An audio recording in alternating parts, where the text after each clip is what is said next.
पे जो टॉपिक है वो पूरा माइनॉरिटी से रिलेटेड है। तो जब अगर हम टर्म माइनॉरिटी की बात करें,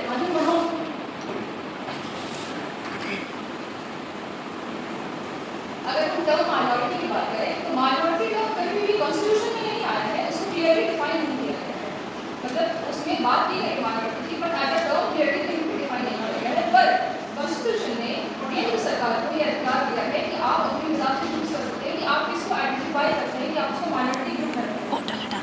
तो उसके वहाँ पे एक एक्ट लेके आया था 1992 में, जिसे हम national commission for minority act कहते हैं। उसके तहत यहाँ पे 6 माइनॉरिटी को उसके अंतर्गत रखा गया है। उसमें से मुस्लिम, क्रिश्चियन, सिख, बुद्धिस्ट,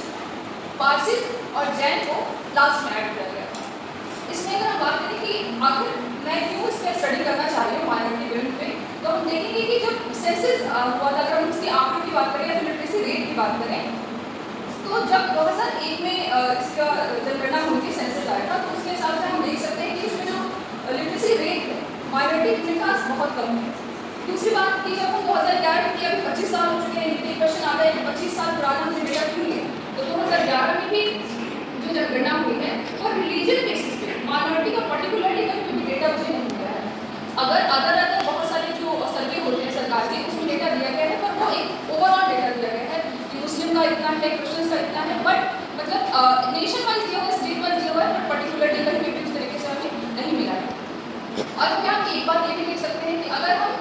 जितने भी माइनॉरिटी ग्रुप हैं उनमें जो हम देखें तो सबसे कम जो संख्या है इसकी मुस्लिम्स की आपको यहाँ पे दिखेगी। फर्दर हम बात करें आज़ादी के, आज हमारे 78 साल हो गए हैं, लेकिन आज भी अगर हम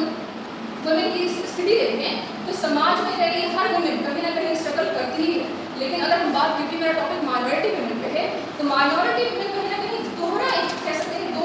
एक तरीके से एक ऐसा उनके पास डबल स्ट्रगल आ जाता है। एक स्ट्रगल की वो फीमेल है, एक वुमेन है, दूसरा की वो माइनॉरिटी ग्रुप से बिलोंग करती है।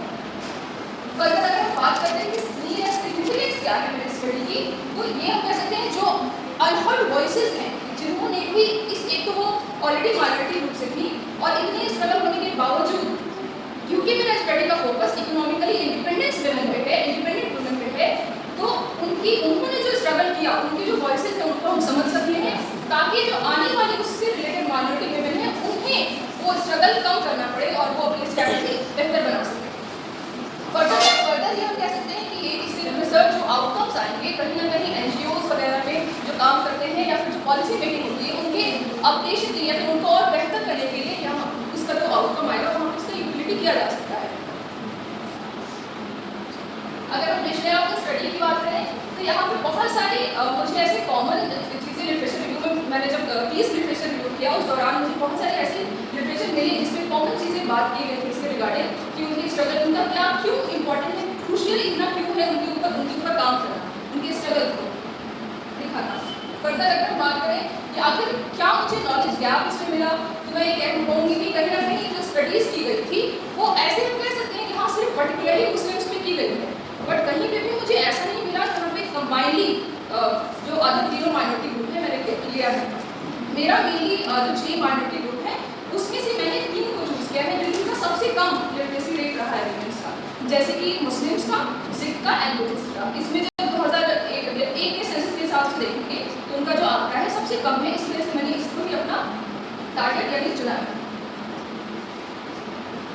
रिसर्च में मेरे क्वेश्चंस हैं, what are the educational struggle of economically independent minority have been adopted by the minority women for overcoming these challenges. Thus, our study of education and social struggle economically independent minority women across diverse professional sectors in Varanasi city. इसमें मैंने educational struggle को define किया है कि educational struggle वो होगा जो denotes that experience during the education of minority women. As a minority woman, मैंने अगर जो एक्सपीरियंस किया अपने शिक्षा को लेने में, मैंने जो स्ट्रगल फेस किया वही इसमें होगा, जो कि मैंने जो हम टूल बनाएंगे उसके थ्रू से जानने की कोशिश करेंगे। सेम सोशल स्ट्रगल, समाज में किस तरीके से माइनॉरिटी जो फीमेल है वो कैसे अपना समाज में उसे क्या एक्सपीरियंस मिला, वो भी जो रिसर्च यानी जो कंस्ट्रक्ट हम करेंगे टूल उसके थ्रू जानने की कोशिश करेंगे। और एक करेक्शन होना बाकी है इकोनॉमिकली इंडिपेंडेंट को मैंने इसमें डिफाइन किया है कि जो मिडिल क्लास वुमेन को मैंने लिया है, जिसमें ये बात कही कि इकोनॉमिक टाइम्स में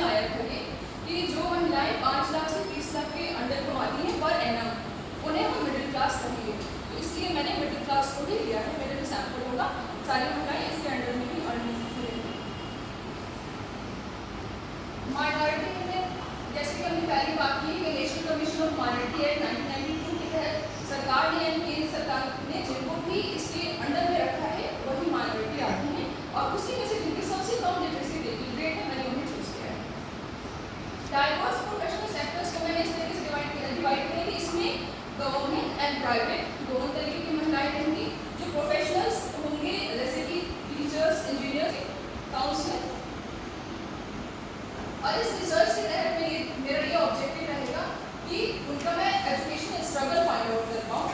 और तो दूसरा ऑब्जेक्टिव मेरा social struggle of minority community को फाइंड आउट करना चाहूँगी, और मैं एक्सप्लोर करना चाहूँगी कि उन्होंने क्या स्ट्रैटेजी अडॉप्ट की कि उन्होंने एजुकेशन यानी पूरी अपनी यात्रा में चाहे वो एजुकेशन हो सोशल स्ट्रगल उन्होंने क्या स्ट्रैटेजीज कैसे उन्होंने ओवरकम किया उसे भी जानने की कोशिश करूँगी।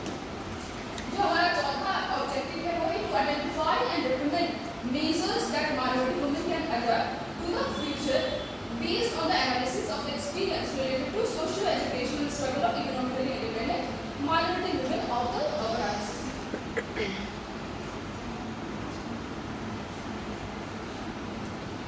Research assumption में ये भी चल रही हूँ कि कहीं ना कहीं हर महिला जो होती है minority women वो फेस करती है बहुत तरीके के एजुकेशनल और सोशल स्ट्रगल को जो जाने जो मेरा assumption है। Every minority woman has a और हर एक महिला का हर एक व्यक्ति का एक अपना तरीका होता है इसको ओवरकम करने का, वो स्ट्रैटेजी भी हम जानेंगे, मतलब जो assumption में लेके चल रही हूँ। जो रिसर्च मेथड होगा इसमें मैं फिनोमेनोलॉजिकल अप्रोच का मेथड्स का यूज़ करूँगी, जिसमें मैं उनके लाइफ एक्सपीरियंस उन्होंने पर्टिकुलरली एज इंडिविजुअल उन्होंने अपना क्या जीवन में देखा मैं उसे जानने की कोशिश करूँगी, उसको डॉक्यूमेंट करने की कोशिश करूँगी, जिसमें जो कि सेमी स्ट्रक्चर मेरा एक इंटरव्यू शेड्यूल होगा जिससे मैं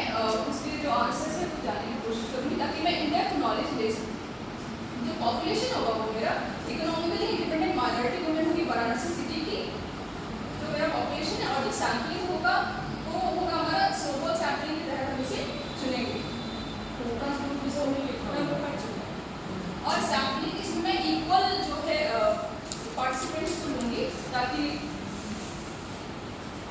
और फिर डेटा कलेक्शन होगा कि डेटा विल बी कलेक्टेड होगा semi structured interview schedule to be constructed by the researcher. इसमें मैंने एनालिसिस के लिए जो डेटा कलेक्ट होगा उसके बाद उसको एनालाइज किया जाएगा। फर्दर जो डीलिंग किया है मैंने the research is restricted to a limited number of respondent due to time and resource constraint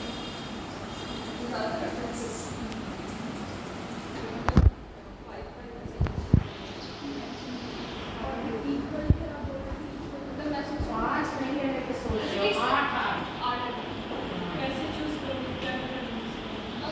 स्लोबल sampling में तो रेफरेंस